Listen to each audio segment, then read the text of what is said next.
Welcome to The Explainer.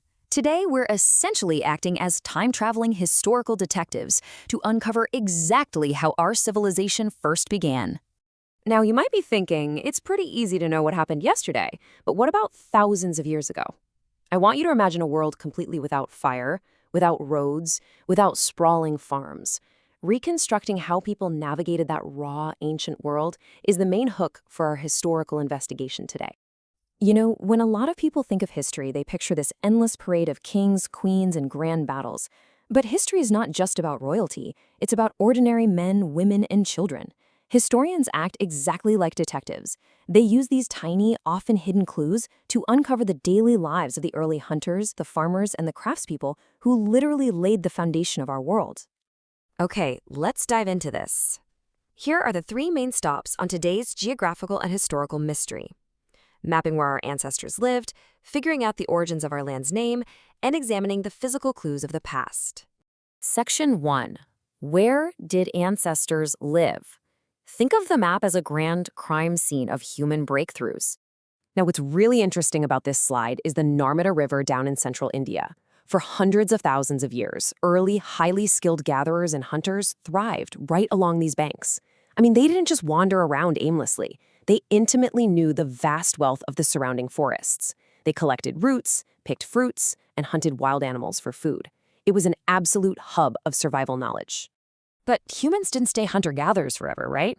Around 8,000 years ago, up in the Suleiman and Kirthar hills to the northwest, people had a massive breakthrough.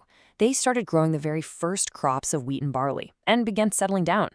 Fast forward to 4,700 years ago, and boom, early cities are flourishing along the Indus River.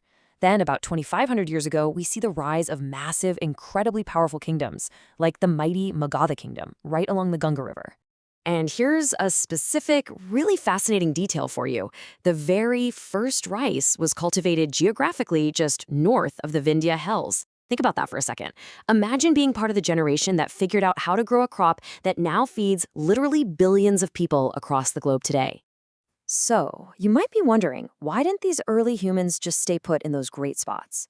Well, they traveled extensively. And let me tell you, trekking over the mighty Himalayas was definitely not a luxury vacation. It was exhausting and dangerous. They were driven by the absolute necessity of survival, trading goods, and plain old human curiosity.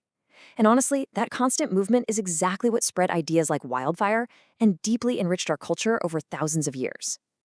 Section 2. The name of the land.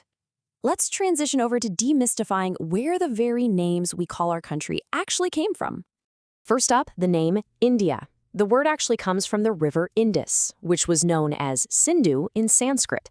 About 2,500 years ago, when the Iranians and Greeks arrived through the northwest, they became super familiar with the Indus River. They started calling it the Hindos or the Indos, and eventually the land lying to the east of that great river just became known as India. Then we have the name Bharat. Now, originally, this name wasn't used for a piece of land at all.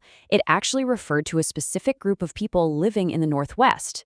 We know this for sure because they're mentioned in the Rig Veda, a foundational text that is an astonishing 3,500 years old. Over time, the use of the word Bharat evolved to become the name of the entire country. Section 3. Clues of the past. Let's move to and see how this builds into our final phase, looking at the actual physical evidence historians use. One of our most vital clues: manuscripts. Fun fact, the word manuscript actually comes from the Latin word manu, which literally means hand.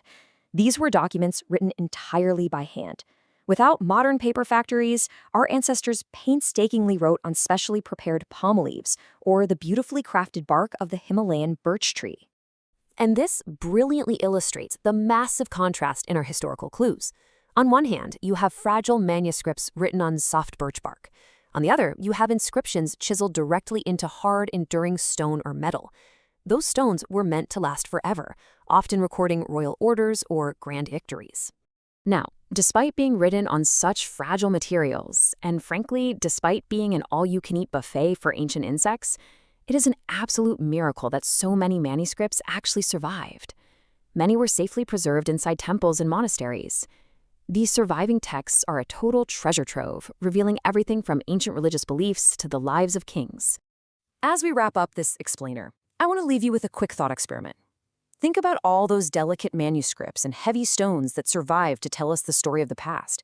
If you had to leave just one physical clue for detectives 5,000 years in the future to completely understand your life, what would it be? It's a pretty fascinating question, isn't it? Keep exploring, keep questioning, and I'll catch you next time as we continue to decode our world.